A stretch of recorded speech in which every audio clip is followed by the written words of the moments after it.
তার দেশের মধ্যে একজন লোক ছিল, তিনিও ছিলেন আশেকে রাসূল।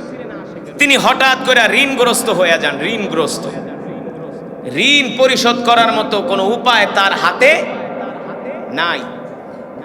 কিন্তু সে জানতেন যে আল্লাহ রসুলের প্রতি যদি বেশি বেশি দুরূদ পড়া হয়, আল্লাহ তাআলা অবশ্যই এই ঋণ মুক্ত করার, ঋণ পরিশোধ করার একটা ব্যবস্থা আল্লাহ করে দিবেন। হাদিস শরীফের ভিতরে এসেছে।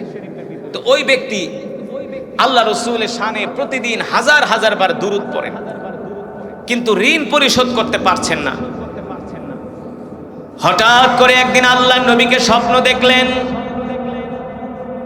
আল্লাহ রসুলের সাথে আশিক রসুলের স্বপ্নের মধ্যে সাক্ষাৎ হয়ে গেল। আল্লাহর নবী ডাক দিয়া বলে, উম্মত, তুমি তো আমার আশিক, তুমি তো ঋণগ্রস্ত হয়ে পড়ছো, তুমি তো আমার নামে দুরূদ পড়ো। আমি নবী তোমার সাথে সাক্ষাৎ, ঘুমের ঘরে তোমার সাথে আমার সাক্ষাৎ হয়ে গেল। তুমি যেই বিপদের মধ্যে আছো, ঋণগ্রস্ততার মধ্যে আছো, এই ঋণ পরিশোধ করার মতো তোমার কোনো উপায় নাই। তবে শোনো, বর্তমান ওসমানীয় সালতানাতের যে খলিফা আব্দুল হামিদ, সে হলো আমার একজন আশিক। সুবহানাল্লাহ বলবেন না? আল্লাহ নবী নিজে খলিফার নাম বলতেছে যে আব্দুল হামিদ হলো আমার আশিক। আল্লাহ নবী বলতেছে, শোনো, আব্দুল হামিদের কাছে যে বলবা আমি নবী বলেছি, সে যাতে তার রাজ দরবার থেকে, কোষাগার থেকে তোমাকে কিছু উপঢৌকন দেয়, যা দিয়া তুমি তোমার ঋণ পরিশোধ করতে পারো। তুমি আব্দুল হামিদকে যায় আমার কথা বলবা, আমি নবী বলছি তোমার ঋণ পরিশোধ করায়া দেওয়ার জন্য। কে বলতেছে? আল্লাহ নবী, বিশ্ব নবী, রহমাতুল্লিল।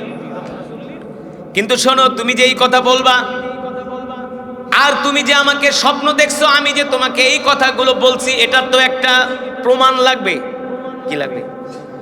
প্রমাণ ছাড়া বললে তো বলবে বেটা নতুন পাগলের ভাত নাই, পুরান পাগলের আমদানি। হ্যাঁ, আল্লাহ নবীর নাম বেচা খাইতে আইছো। তোমারে বলছে আমি আমার রাজ দরবার থেকে তোমাকে এক পোটলা দিনার দিরহাম দিয়া দেই ঋণ পরিশোধ করার জন্য, না ধান্দাবাজির জায়গা পাও না। কিন্তু শোনো, আমার আব্দুল হামিদকে যাই আমার সালাম দিবা, আর বলবা প্রতিদিন আমার আব্দুল হামিদ রাত্রে ঘুমানোর আগে আমার নামে 1000 বার দুরূদ পড়ে। কিন্তু গতকাল আমার আব্দুল হামিদ আমার নামে দুরূদ পড়ে নাই, আমার নামে আমার আব্দুল হামিদ দুরূদ পড়ে নাই। এই কথাটাও যে বলবা আমার আব্দুল হামিদের দুরূদের অপেক্ষায় আমি নবী থাকি। প্রতিদিন ফেরেশতারা আমার আব্দুল হামিদের দুরূদের হাদিয়া আমার রওজায়ে আতহারে পৌঁছায়া দেয়। গতকাল রাত্রে আমার আব্দুল হামিদের দুরূদের হাদিয়া আমার রওজায়ে আতহারে আসে নাই। এই কথা আমার আব্দুল হামিদকে বলবা। আল্লাহু আকবার। সে এই স্বপ্ন দেখার পরে আর দেরি করে নাই। আর কি দেরি করা যায়? আল্লাহু আকবার। ফজরের নামাজ পড়ে আর দেরি নাই, সুলতান আব্দুল হামিদের দরবারে চলে গেছে। আল্লাহু আকবার। যখন তিনি খলিফার দরবারে গেছেন, খলিফার প্রহরীরা তাকে দরবারে ঢুকতে দেয় না। ওই আশিক রাসূল ডাক দিয়া বলে, শোনো, যায়া বলবা আমি খলিফার সাথে দেখা করতে আসছি। কি তোমার পরিচয়? তুমি খলিফা আব্দুল হামিদকে বলবা স্বয়ং আল্লাহর নবী বলছে খলিফার সাথে আমাকে দেখা করতে। সুবহানাল্লাহ বলেন। যখন প্রহরীরা যায় রাজ দরবারের ঘাট, রাজ দরবারের রক্ষীরা যায় বলল, খলিফা একজন লোক আসছে, সুফি টাইপের, দরবেশ টাইপের, সে আপনার সাথে দেখা করতে চায়। বলে, যাও, দেখা করার সময় নাই, আমি রাষ্ট্রীয় কাজে ব্যস্ত আছি, পরে আসতে বলো, দুপুরের পরে। বলে না, তাকে নাকি স্বয়ং আল্লাহর নবী পাঠাইছে। আল্লাহু আকবার। খলিফা ছিল চেয়ার ভিতরে বসা, চেয়ার থেকে দাঁড়ায় গেছে। বলে, বলো কি, তাড়াতাড়ি আসতে বলো। সুবহানাল্লাহ বলেন। প্রহরীরা দৌড়ায় গেছে, আসো আসো, তাড়াতাড়ি আসো, খলিফা তোমাকে ডাকতেছে। এবার যখন খলিফার দরবারে ঢুকলেন, খলিফা প্রশ্ন করলেন, তুমি কোত্থেকে আসছো? অমুক জায়গা থেকে। কেন আসছো? বলো আল্লাহর নবী আমাকে আপনার কাছে পাঠাইছে। খলিফা প্রশ্ন করলেন, আল্লাহর নবী আমাকে আমার কাছে তোমাকে পাঠাইছে, এর প্রমাণ কি? ওই লোক ডাক দিয়া বলে, খলিফা প্রমাণ দেওয়ার আগে আমার কিছু ব্যক্তিগত কথা আছে। আল্লাহর নবী বলছে আপনার কাছে বলতে। আচ্ছা বলো তোমার কি ব্যক্তিগত কথা? বলে, খলিফা আমি একটা বিপদে পড়া ঋণগ্রস্ত হয়ে গেছি, এই ঋণ পরিশোধ করার মতো উপায় আমার কাছে নাই। এই কারণে আমি আল্লাহর নবীর শানে প্রতিদিন কয়েক হাজার বার দুরূদ পড়ি। হঠাৎ করে আল্লাহ রসুলের সাথে আমার গতকাল রাত্রে ঘুমের ঘরে আল্লাহ রসুলের জিয়ারত নসিব হয়ে গেছে। আল্লাহ রসুলের সাথে স্বপ্নযোগে আমার সাথে কথা হয়েছে। আল্লাহ নবী বলছে, তুমি আমার আব্দুল হামিদের কাছে যাও, যাই আমার কথা বলো, আব্দুল হামিদ তোমার ঋণ তার পক্ষ থেকে পরিশোধ করে দিবে। এবার খলিফা প্রশ্ন করে, আল্লাহ নবী যে আমার কথা বলছে এর প্রমাণ কি? এবার ওই আশেক রসুল বলে, খলিফা আপনি নাকি প্রতিদিন রাতে আল্লাহ নবীর শানে 1000 বার দুরূদ পড়েন। খলিফা চমকে গেছে, তার শরীরের পশম দাঁড়ায় গেছে, ঘাম ঝরা শুরু হয়েছে। হ্যাঁ, আমি যে আল্লাহ রসুলের শানে প্রতিদিন রাতে 1000 দুরূদ পড়া ঘুমাই, এই কথা তোমাকে কে বললো? বলে আল্লাহ নবী বলছে। জোরে বলেন সুবহানাল্লাহ। এই কথা বলার পরে খলিফা বসা ছিল দাঁড়ায় গেছে, আর ওই আশিক রসুলকে বলে, ভাই আসো আসো আসো, তুমি আমার বুকে আসো। ঠিকই বলেছো, আমি গতকাল রাত্রে রাষ্ট্রীয় কাজের চাপে আল্লাহর নবীর শানে দুরূদ পড়তে ভুলে গেছিলাম। আশিক রসুল ডাক দিয়ে বলে, খলিফা আপনি আল্লাহর নবীর শানে দুরূদ পড়তে ভুলে গেছেন, কিন্তু আল্লাহর নবী তো আপনার দুরূদের অপেক্ষায় ছিলেন। জোরে বলেন সুবহানাল্লাহ। এই কথা শোনার পরে খলিফার চোখ দিয়া ঝরঝর করে পানি পড়তেছে। এবার খলিফা তার অর্থমন্ত্রীকে ডাক দিছে, এদিকে আসো, তাড়াতাড়ি যাও, কোষাগার থেকে 1 থলে দিনার দিরহাম নিয়ে আসো। 1 থলে দিনার দিরহাম আনা হলো, আর বলল, ভাই ধরো। 1 থলে দিনার দিরহাম তার হাতে দিয়া বলে, আবার বলো আল্লাহর নবী আমার সম্বন্ধে কি বলছে? বলছে, আল্লাহ নবী বলছে আপনি নাকি গতকাল রাত্রে আল্লাহ নবীর শানে 1000 বার দুরূদ পড়েন নাই। খলিফা তার অর্থমন্ত্রীকে বলল, যাও যাও, আর 1 থলি দিনার দিরহাম নিয়ে আসো। আবার দ্বিতীয়বার তার হাতে 2য় থলি তুলে দিল। আবার 3য়বার বলে, বলো আল্লাহর নবী আমার শানে কি বলছে, আমার সম্বন্ধে কি বলছে? বলে, খলিফা আপনি নাকি গতকাল রাতে আল্লাহর নবীর শানে 1000 বার দুরূদ পড়েন নাই। এই কথা শোনার পরে আবার আর 1 থলে দিনার দিরহাম তার হাতে তুলে দিল। তার মানে আল্লাহ রসুলের জবান দিয়া যেই কথা বের হয়েছে, আমার আব্দুল হামিদ আমার শানে 1000 বার দুরূদ পড়ে নাই, আমি তার দুরূদের অপেক্ষায় ছিলাম। আল্লাহু আকবার। এই কথাটুকু শোনার জন্য সে আবেগ আপ্লুত হয়ে গেছে, সে বেকারার হয়ে গেছে। কারণ আপনার প্রিয়তমা প্রিয় মানুষ যদি আপনাকে একটা কথা বলে, সেই কথাটা আপনি বারবার শুনতে চান না? শুনতে চান না? বলো আমার প্রিয়তমা আমার নামে কি বলছে? মা ছেলে বিদেশ থেকে, ছেলে তার মার সম্বন্ধে অনেক কথা বলে। পাশের বাড়ির ছেলে বিদেশে থেকে বলো, আমার ছেলে আমার ব্যাপারে কি বলছে। বারবার মা সন্তানের কথা শুনতে চায়। ঠিক এই পৃথিবীর জমিনে যারা আশিকে রাসূল, তারাও আল্লাহর নবীর কথা বারবার শুনতে চায়। ঠিক কিনা বলে? এটাই হলো কোরআনের মুজিজা। ঠিক কিনা মুসলমান? এই কারণে আল্লাহ রাব্বুল আলামিন কোরআনুল কারীমের মধ্যে বলছেন, ইন্না আনজালনা ইলাইকা যিকরা লিতুবাইয়িনা লিন-নাস। নবী হে আমার, আমি আল্লাহ আপনার উপর যে কোরআন নাজিল করেছি, এই কোরআন দিয়ে আপনি মক্কার মানুষদেরকে দাওয়াত দেন। এই কোরআনের দাওয়াত ঘরে ঘরে পৌঁছে দেন। এই কোরআনের দাওয়াত পাড়ায় মহল্লায় পৌঁছে দেন। ঠিক কিনা বলেন? কারণ এই পৃথিবীর জমিনে একমাত্র কোরআনই পারে মানুষদেরকে নিরাপত্তা দিতে। আল্লাহর কোরআনের বিধানেই পারে মানুষদেরকে শান্তি দিতে। অন্য কোনো তন্ত্র মন্ত্র পৃথিবীর মানুষকে শান্তি দিতে পারে না, একমাত্র আল্লাহর কোরআনের তন্ত্র ছাড়া। ঠিক কিনা বলেন? সেই কোরআন দিয়াই, সেই কোরআন আল্লাহ তাআলা বিশ্বনবীর উপরে নাজিল করেছেন। আর বিশ্বনবী আল্লাহর জমিনে আল্লাহর কোরআনের রাজ কায়েম করার জন্য আল্লাহর নবী ঘর থেকে বের হয়ে গেলেন। আল্লাহর নবীকে সবচেয়ে যারা বেশি সাহায্য করেছেন তারা হলেন আল্লাহ রসুলের সাহাবী। ঠিক কিনা বলেন? কারা? আল্লাহ রসুলের সাহাবী।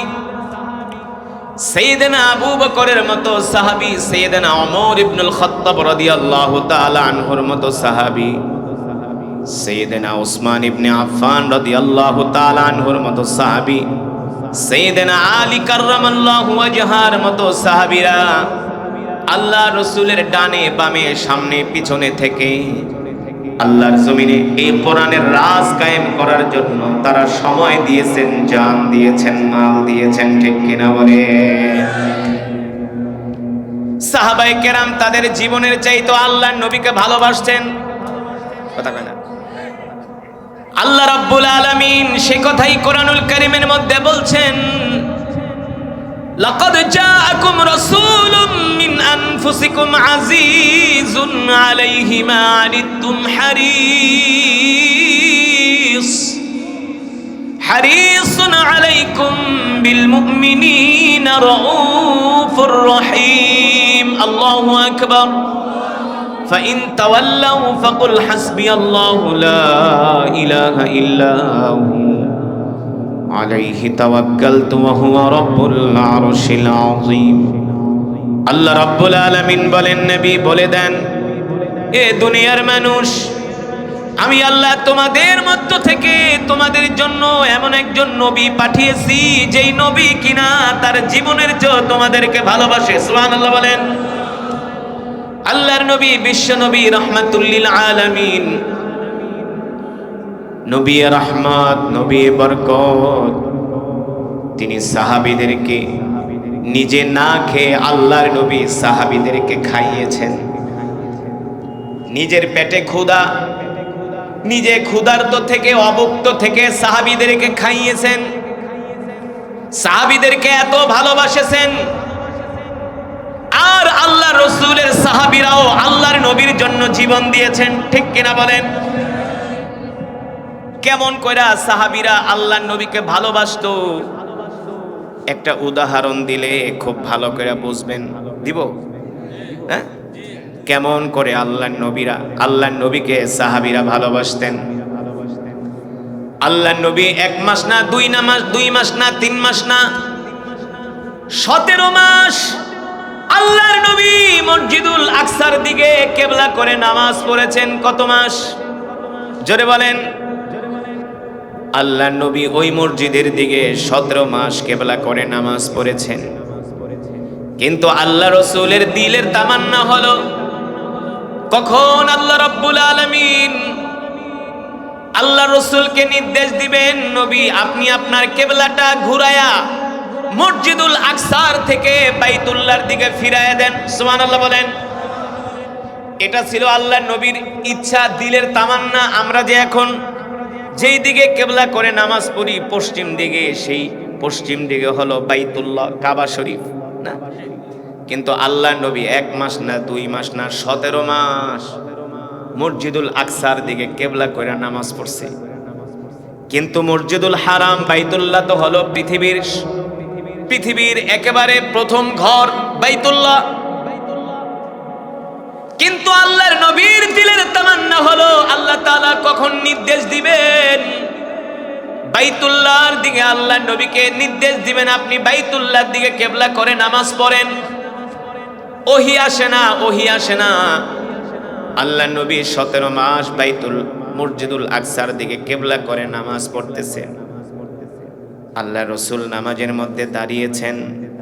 قد نرى تقلب وجهك في السماء فلنولينك قبلة ترضاها فول وجهك شطر المسجد الحرام ওয়াহাইসুমা কুনতুম ফাওয়াল্লু উজুহাকুম শাতরাহ। আল্লাহু আকবার বলেন।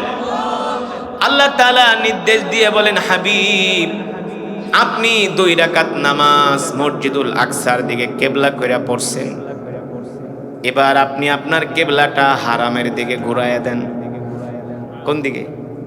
আপনি হারামের দিকে ঘুরায়া দেন, বাইতুল্লাহর দিকে ঘুরায়া দেন। আল্লাহ নবী 2 রাকাত পড়লেন মসজিদুল আকসার দিকে কিবলা করে, আর 2 রাকাত পড়লেন হারামের দিকে কিবলা করে। বিষয়টা কেমন হয়ে গেল না? মনে করেন নামাজে দাঁড়াইছে একদিকে, কিন্তু আবার হঠাৎ করে নামাজের মাঝখানে কিবলা ঘুরায়া দিছে। সন্দেহ লাগে কি লাগে না? কথা কাটা মিয়া। আপনারা হইলে তো ইমাম সাহেবরে লোকমা দিয়া জায়গায় ব্রেক করে দিতেন। হ্যাঁ, আমরা মাঝে মাঝে রমজান মাসে তারাবি পড়াই, মাঝে মাঝে যদি সূরা ইয়াসিন অথবা অন্য কোনো সূরা যেটা আপনারা পারেন, কোন রকম হাফেজ সাহেব যদি একটু ঠেকা যায়, বাবা রে, পিছনের থেকে সভাপতি লোকমা, সেক্রেটারি লোকমা, সবাই লোকমা। লোকমা দেওয়া ভালো। কোরআন আল্লাহর কিতাব, এই কোরআনের ভিতরে কেউ গোজামিল করতে পারে নাই, পারবেও না। এখানে যদি একটা নক্তা জের জবরের ভিতরে যদি কেউ পরিবর্তন করে, বাদ দেয়, একমাত্র পৃথিবীর একমাত্র আল্লাহর কোরআন, যেখানে পৃথিবীর একটা নক্তা জের জবরের পেশের ভিতরে কেউ পরিবর্তন করতে পারবে না। পারবে? এই গত 15 দিন আগে আমি সিলেটের গোয়াইনঘাটে একটা মাহফিলে গেছিলাম। তো সেখানে তেলাওয়াত করতেছি এই সূরা ইউসুফ। সূরা ইউসুফ কিন্তু অনেক কঠিন একটা সূরা। সূরা ইউসুফ, আমি যে সূরাটা আপনাদেরকে তেলাওয়াত করে শোনালাম, এটা কিন্তু অনেক কঠিন একটা সূরা। প্রচুর পেশ মুসাব্বার আয়াত, এগুলো আপনারা বুঝবেন না, যারা হাফেজ ওরা বুঝবে। সূরা ইউসুফ যেদিন আমরা তারাবিতে পড়ি, খুব বি কেয়ারফুল থাকি, কারণ কোন সময় পেশ লাগা যায়। তো আমি এই আয়াতটা সূরা ইউসুফ তেলাওয়াত করতেছি। তো ওয়াকাযালিকা ইয়াজতাবিকা রাব্বুকা ওয়া ইউআল্লিমুকা মিন তা'ওয়িলিল আহাদিস, এই আয়াতটা পড়তে যায়া ওনানা 10 পারা 2 নম্বর পৃষ্ঠার একটা আয়াত, ইন্নী আরা মা লা তারাউনা ইন্নী আখাফুল্লাহ। এই আয়াতটা পড়তে যায়া আমি শুধু একটা শব্দ রেখে গেছি।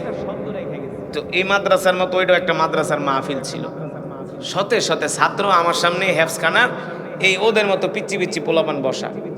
তো আমি যেহেতু একটা শব্দ রেখে গেছি, এক হাফেজ ছোট আরেকটা রে খোঁচা মারে, হুজুরে ভুল করছি, হুজুর ভুল পড়ছে, তুই লোকমা দে। না না, বড় হুজুর, লোকমা দিলে পিটাইবো, পোলাপান তো বুঝে না। আরেকটা কয়, আরে লোকমা দে, এই বারবার ভুল করে যাইতেছে, লোকমা দে, দেয় না। তা আমি বুঝতে পারছি যে আমি একটা আয়াতের একটা শুধু হরফ আমি মানে আমার জিহানে আছে, মাগার জবানে আসতেছে না, ভুল করতেছি, আমি নিজেও বুঝতেছি কিন্তু পারতেছি না। বারবার আমিও ট্রাই করতেছি, পারতেছি না। তখন হাফেজরা সামনে বসে বসে পিচ্ছি পিচ্ছি হাফেজ, ওরা পাগড়ি নিছে, ওরা হাসতাছে, দেখছো হুজুরে ভুল কয়। তো মাহফিল শেষ হয়ে গেছে, আমি পরে এই দিঘায় তোরা আমার ওয়াজের সামনে বই আসলি কে? আপনি যে ভুল করছেন, ভুল করছেন কা? আল্লাহু আকবার, জোরে বলেন আল্লাহু আকবার। এটাই সেই আল্লাহর জবানের কালাম, যেটা বলছিলাম। আল্লাহর নবী নামাজ পড়তে দাঁড়াইছে, একদিকে কেবলা কইরা 2 রাকাত একদিকে কেবলা কইরা পড়ছে, মাঝখানে আবার 2 রাকাত অন্যদিকে ঘুরে গেছে। সন্দেহ লাগে কি লাগে না? আমরা হইলে তো পিছনের থেকে হুজুরের জামা টাইনা ধরতাম যে হুজুর আপনি মনে হয় ভুল করছেন, হুজুর আপনি মনে হয় ভুল করছেন। আহ, কেমন ছিল সাহাবীরা, কেমন ছিল সাহাবীরা, আল্লাহর নবীকে কতটা কলিজা দিয়া ভালোবাসতো।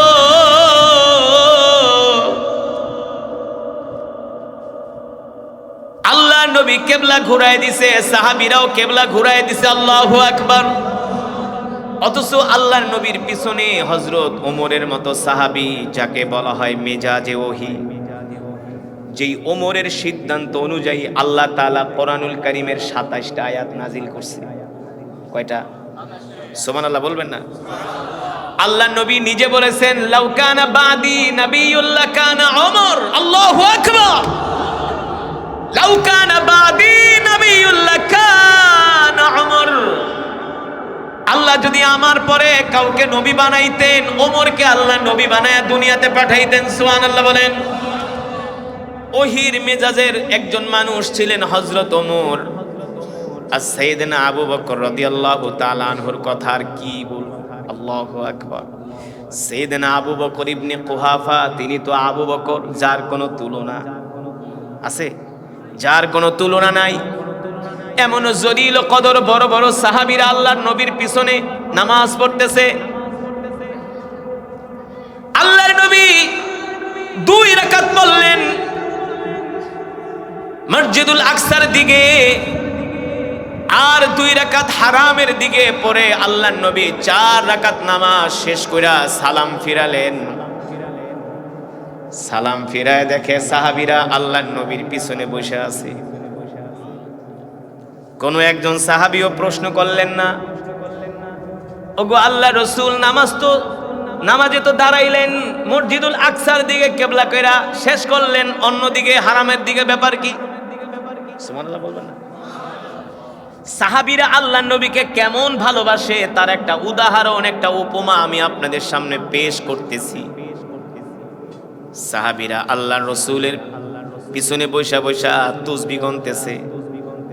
আল্লাহর নবী মুস্কি হাসি দিয়া বলে, ও সাহাবীরা, আমি যখন নামাজে দাঁড়িয়েছিলাম 2 রাকাত নামাজ আমি আদায় করলাম মসজিদুল আকসার দিকে কিবলা করে, আর 2 রাকাত নামাজ আমি শেষ করলাম হারামের দিকে কিবলা কইরা।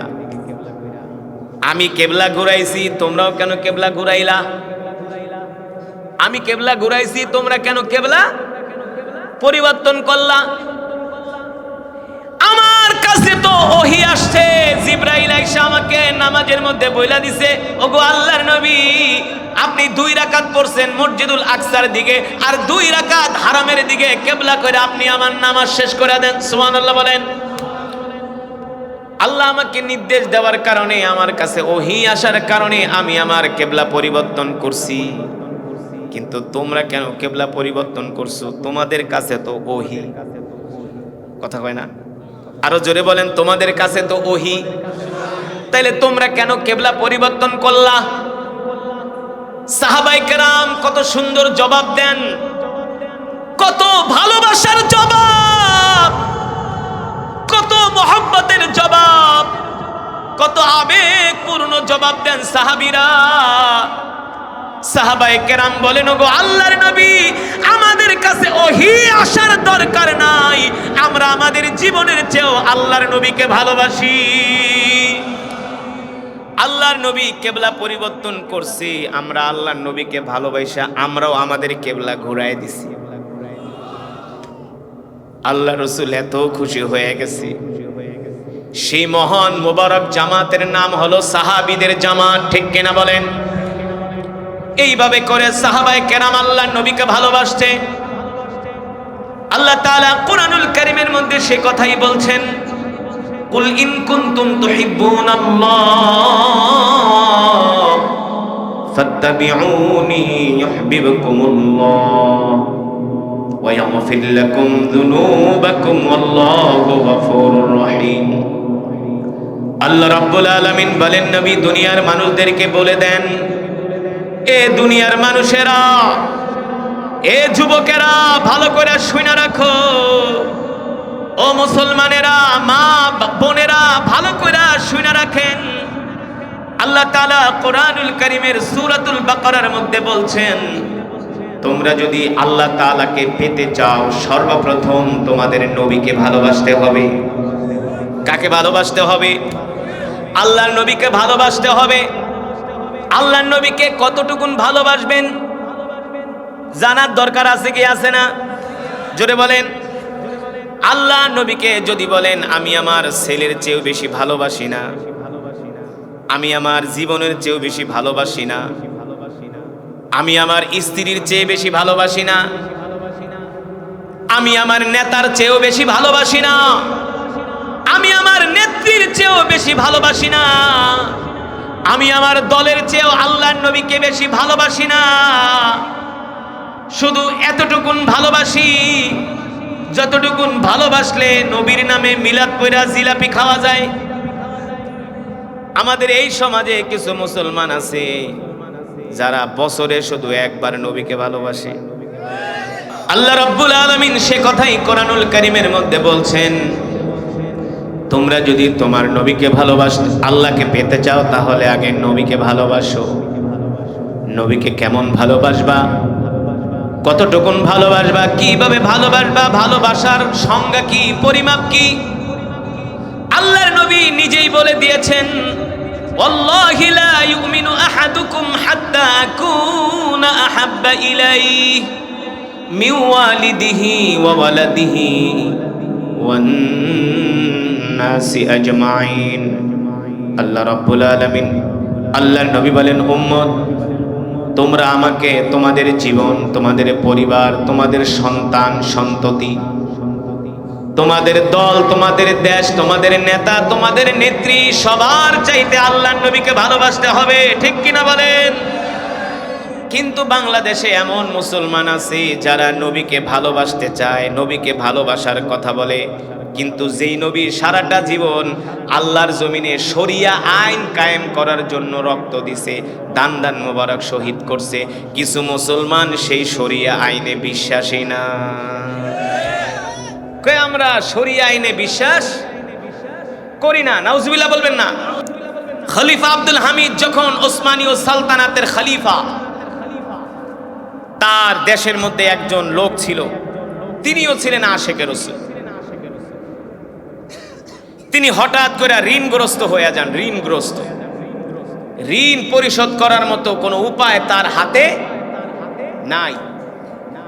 কিন্তু সে জানতেন যে আল্লাহ রসুলের প্রতি যদি বেশি বেশি দুরূদ পড়া হয়, আল্লাহ তাআলা অবশ্যই এই ঋণ মুক্ত করার, ঋণ পরিশোধ করার একটা ব্যবস্থা আল্লাহ করে দিবেন। হাদিস শরীফের ভিতরে এসেছে।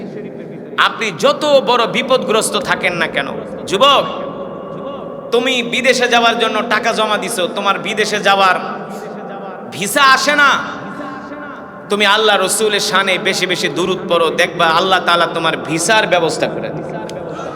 যাদের ব্যবসায় বরকত হয় না, শুধু ব্যবসায় লস, বেশি বেশি আল্লাহ রসুলের শানে দুরূদ পড়েন, দেখবেন আল্লাহ তাআলা ব্যবসার লস দূর করে দিবে। পরীক্ষিত আমল। তো ওই ব্যক্তি আল্লাহ রসুলের শানে প্রতিদিন হাজার হাজার বার দুরূদ পড়েন, কিন্তু ঋণ পরিশোধ করতে পারছেন না। হঠাৎ করে একদিন আল্লাহ নবীকে স্বপ্ন দেখলেন, আল্লাহ রসুলের সাথে আশিক রসুলের স্বপ্নের মধ্যে সাক্ষাৎ হয়ে গেল। আল্লাহর নবী ডাক দিয়া বলে, উম্মত তুমি তো আমার আশিক, তুমি তো ঋণগ্রস্ত হয়ে পড়ছো,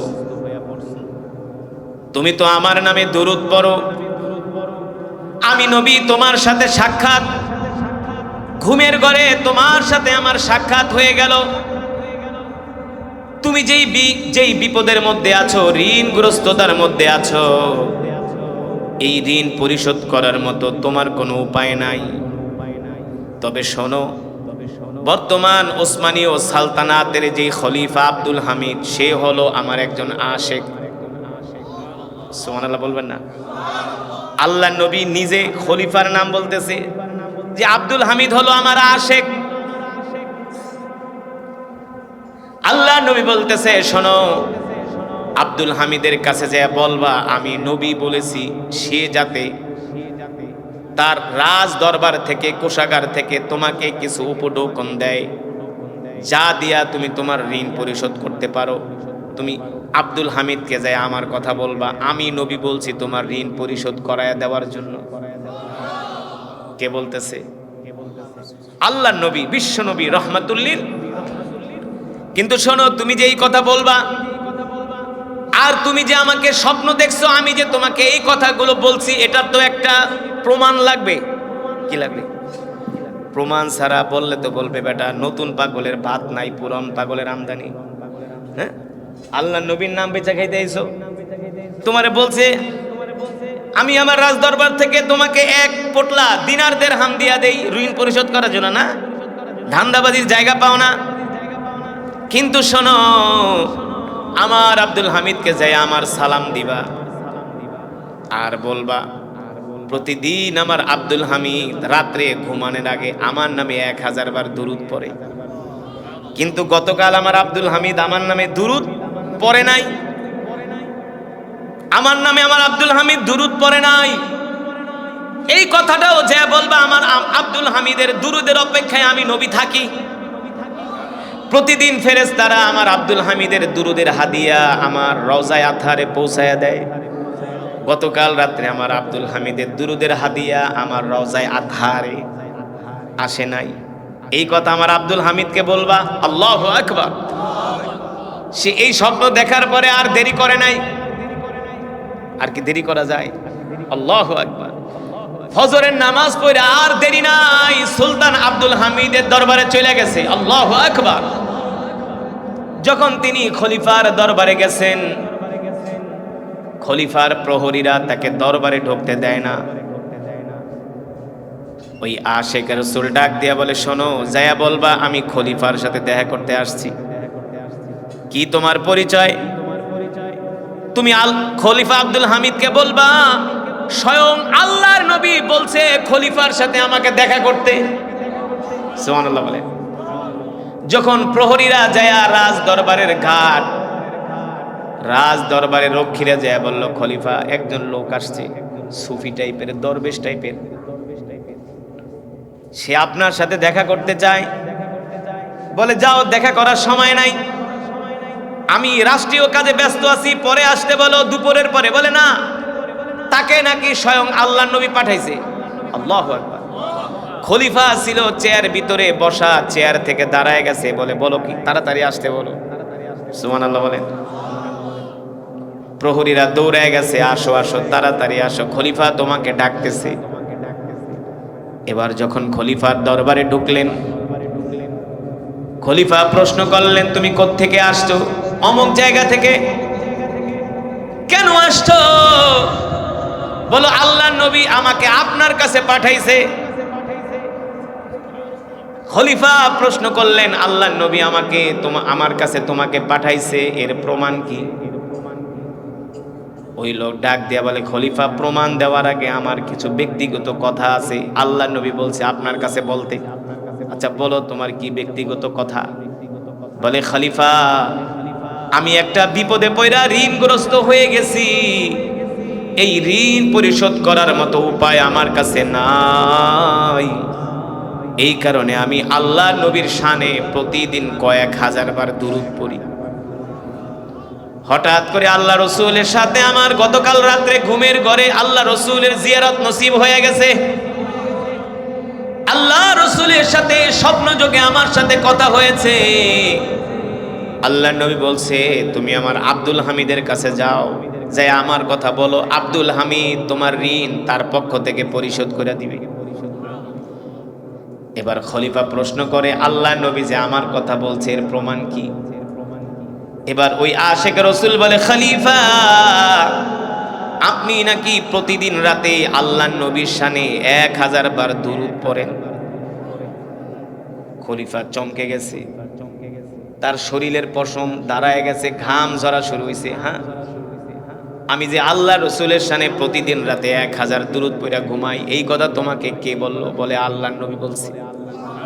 জোরে বলেন সুবহানাল্লাহ। এই কথা বলার পরে খলিফা বসা ছিল, দাঁড়ায় গেছে, আর ওই আশিক রাসূলকে বলে, ভাই আসো আসো আসো, তুমি আমার বুকে আসো। ঠিকই বলেছো, আমি গতকাল রাত্রে রাষ্ট্রীয় কাজের চাপে আল্লাহর নবীর শানে দুরূদ পড়তে ভুলে গেছিলাম।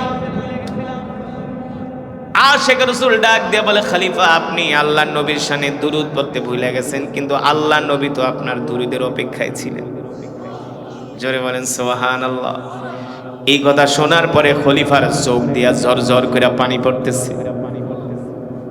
এবার খলিফা তার অর্থমন্ত্রীকে ডাক দিছে, এদিকে আসো, তাড়াতাড়ি যাও, কোষাগার থেকে 1 থলে দিনার দিরহাম নিয়ে আসো। 1 থলে দিনার দিরহাম আনা হলো, আর বলল, ভাই ধরো।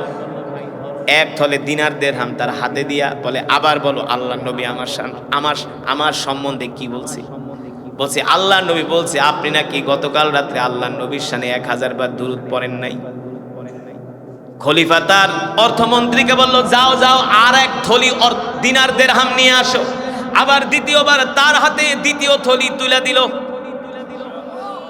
আবার তৃতীয়বার বলে, বলো আল্লাহর নবী আমার শানে কি বলছে, আমার সম্বন্ধে কি বলছে।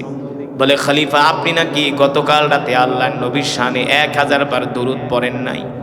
এই কথা শোনার পরে আবার আরেক থলে দিনার দিরহাম তার হাতে তুলে দিল।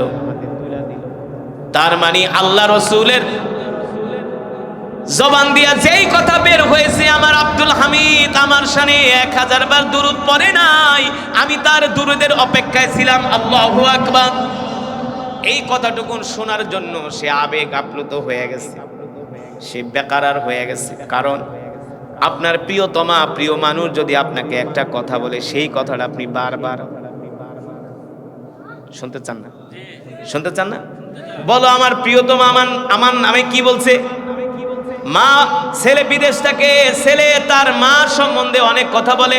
পাশের বাড়ি ছেলে বিদেশে থেকে বলো আমার ছেলে আমার ব্যাপারে কি বলছে। বারবার মা সন্তানের কথা শুনতে চায়। ঠিক এই পৃথিবীর জমিনে যারা আশিকে রাসূল, তারাও আল্লাহর নবীর কথা বারবার শুনতে চায়। ঠিক কিনা বলে? তারাই হলো সত্যিকার অর্থে আশিকে রাসূল।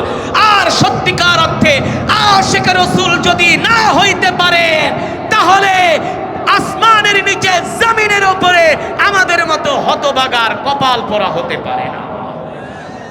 এই কারণে সত্যিকার অর্থে আশিকে রাসূল হতে হবে। আশিকে রাসূলদের কি হবে পরিচয়? আশিকে রাসূলদের পরিচয় হবে, আশিকে রাসূল যারা হবে তারা কখনো আল্লাহ রাসূলের সুন্নাত ছেড়ে দিবে না। আল্লাহ রাসূলের সুন্নাত কি? আফসুস সালাম। এক মুসলমান আরেক মুসলমানকে সালাম দিবে। ঠিক কিনা বলেন? ওয়া আতঈমুত তাআম, ক্ষুধার্তদেরকে খাওয়াবে। লিনুল কালাম, এক মুসলমান আর এক মুসলমানের সাথে নরম ভাষায় কথা বলবে। এ হলো আশিকে রাসূলের পরিচয়। কিন্তু আজকে আমরা মুসলমানরা মুসলমানকে সালাম দেই না, সালাম দিলে উত্তর নেয় না। তবে মুসলমানের সালামের একটা মৌসুম আছে। কি আছে? মৌসুম কি? ওই যে চাচাই কইতাছে ইলেকশন আইলে কাডার আকাডা নাই, যারে পায় তারই সালাম দেয়। কাডার আকাডা যারে পায় তারই সালাম দেয় না। শুধু ইলেকশন আসলেই সালাম না, আল্লাহ রাসূলের এই সুন্নাত প্রতিটা মুহূর্তে মুহূর্তে জিন্দা রাখতে হবে। ঠিক কিনা বলে? হাদিস শরীফে এসেছে, কোন মুসলমানকে দৈনিক 20 বার সালাম দেয়, কমসে কম 20 বার 20 জন মুসলমানকে কমসে কম, আল্লাহ রাসূল বলে ইন্তেকালের সাথে সাথে তাকে আল্লাহ বিনা হিসাবে জান্নাত দিয়ে দেয়। সালামের এত গুরুত্ব। সালাম, আফসুস সালাম। আল্লাহ রাসূল বলছে তোমরা এক মুসলমান আর এক মুসলমানকে সালাম দাও। সালাম দিবে তো ইনশাআল্লাহ। সালাম দিলে মারামারি, কাটাকাটি, হানাহানি, হিংসা বিদ্বেষ দূর হয়ে যায়। এই সালাম এমন পাওয়ারফুল, এই সালামের মাধ্যমে শত্রুও বন্ধুতে পরিণত হয়। কি হয় না?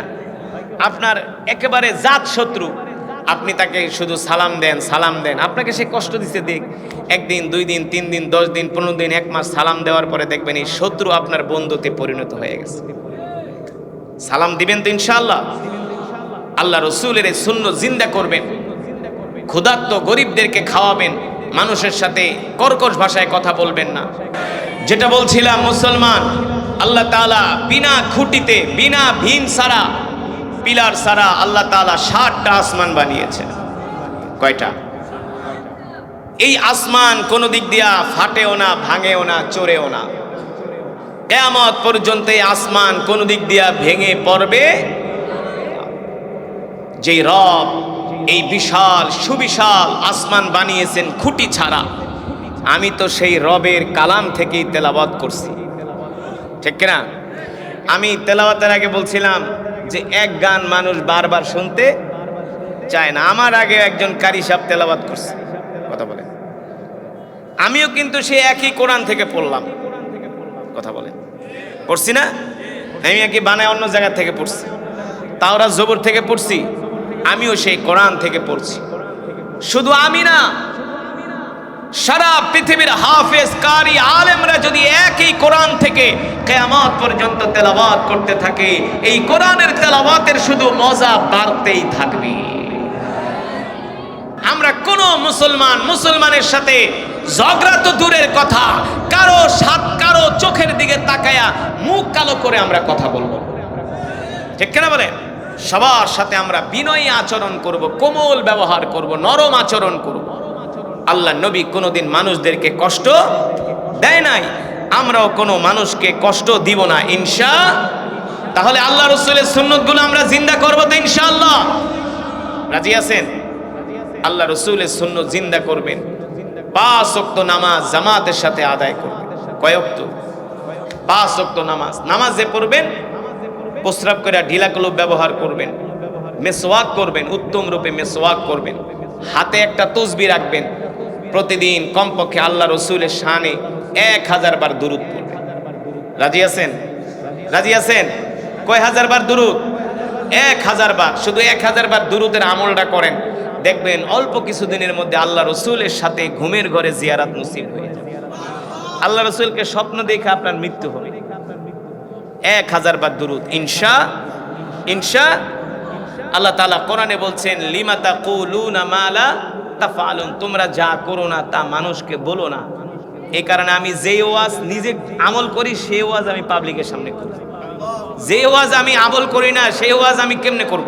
তাহলে আল্লাহ হাসরের ময়দানে আমারে ধরবে। 1000 বার দুরূদ পড়েন, দেখবেন বালা মুসিবত বিপদ আপদ পানির মতো কেটে যাবে সামনে দেখবেন বিশাল বিপদের পাহাড়, কিন্তু দুরূদের আমল করবেন, দেখবেন ওই পাহাড় আপনার জন্য পানি হয়ে যাবে। পড়বেন তো? কয় হাজার বার দুরূদ? 1000 বার দুরূদ পড়তে সর্বোচ্চ 30 মিনিট, 20 থেকে 25 মিনিট সময় লাগে, এর বেশি লাগে। সহজ দুরূদ সাল্লাল্লাহু আলাইহি ওয়াসাল্লাম, সবচেয়ে উত্তম দুরূদ আল্লাহুম্মা সাল্লি আলা মুহাম্মদ ওয়া আলা আলি মুহাম্মদ কামা সাল্লাইতা আলা ইব্রাহিম ওয়া আলা আলি ইব্রাহিম ইন্নাকা হামিদুম মাজিদ, সবচেয়ে উত্তম দুরূদ। আর না পারলে আল্লাহুম্মা সাল্লি ওয়া সাল্লিম আলা নাবিয়িনা মুহাম্মদ, আল্লাহুম্মা সাল্লি ওয়া সাল্লিম আলা নাবিয়িনা মুহাম্মদ। আরো সহজ দুরূদ আছে, আল্লাহুম্মা সাল্লি আলা মুহাম্মদ। 1000 বার পড়বেন অসুস্থতার মধ্যে আছেন দুরূদ পড়েন, অভাবের মধ্যে আছেন দুরূদ পড়েন, মামলা অন্যায়ভাবে আপনাকে মামলা চাপিয়ে দেওয়া হয়েছে আপনার উপরে, দুরূদ পড়েন। যত বিপদ আপদ দুরূদ পড়েন, দেখবেন একবার দুরূদ পড়বেন আল্লাহ তাআলা 10টা করে নেকি দান করবে, আপনার 10টা মর্যাদা বাড়ায় দিবে, জান্নাতে যাওয়ার জন্য আল্লাহ তাআলা 10 কদম পথ আগায় দিবে। তাহলে দুরূদ পড়বেন তো ইনশাআল্লাহ। আল্লাহ তাআলা সকলকে তৌফিক দান করবে। এবার বলেন, আজকের মাহফিলে এসে খুশি নাকি বেজার? কম খুশি নাকি বেশি খুশি? মাশাআল্লাহ, বলি আলহামদুলিল্লাহ, জোরে বলি আলহামদুলিল্লাহ। যদি খুশি হয়ে থাকেন, এটা তো একটা মাদ্রাসার মাহফিল। দেখেন, এই মাদ্রাসাগুলো থেকেই কিন্তু কারি আসাদের জন্ম। শাইখুল হাদিস আল্লামা আজিজুল হক মুফতি আমিনী রহিমাহুল্লাহ, মাওলানা আতাহার আলী খান রহমতুল্লাহ আলাই, মুহাম্মদুল্লাহ হাফেজি, শামসুল হক ফরিদপুরি, আব্দুর রহমান পিরজি, ব্রাহ্মণবাড়িয়ার ফখরে বাঙ্গাল তাজুল ইসলাম রহমতুল্লাহ আলাই, তাদের জন্ম কিন্তু এই মাদ্রাসা থেকে। মেইন ফ্যাক্টরি কিন্তু এই মাদ্রাসা। সুতরাং এই মাদ্রাসাগুলোকে কায়েম রাখতে হবে কি হবে না? হবে কি হবে না? তাহলে আপনারা তো মাদ্রাসায় অনেক দান করছেন, শেষ সময়ে যে হুজুর কারি সাহেব আপনি আমাদেরকে তেলাওয়াত শুনাইছেন কোরআনের মহব্বতে, আর একটু পকেটটা জারা দেন, বিসমিল্লাহ বলে হাত দুটো উপরে উঠান, দেখি হুজুরদের কত ভালোবাসেন, হাত উপরে উঠান, একটু নাড়াচাড়া করেন। হ্যাঁ, এতক্ষণ বসে আছেন, হাত পা জ্যাম হয়ে গেছে, করেন করেন। হ্যাঁ, এবার মুট করেন, হাত মুট করেন, করেন। বলেন বিসমিল্লাহির রহমানির রহিম। পড়ছেন? এবার দুই হাত যার যার দুই পকেটে ঢুকান, আবার অন্যের পকেটে ঢুকায়েন না যে দোস্ত তুই তো আমার দোস্ত, আমার পকেটটা তোর হাতেই ঢুকালাম না। যা পারেন রুমালে যা আছে, কালকে বাজারের টাকা, চা খাওয়ানোর টাকা, পান খাওয়ানোর টাকা, বিড়ি খাওয়ানোর টাকা সব দিয়া যান মাদ্রাসায়। শেষ ভালো যার সব ভালো তার, যা আছে পকেটে দিয়া যান, যা আছে পকেটে, কেউ মাহরুম থাকবেন না।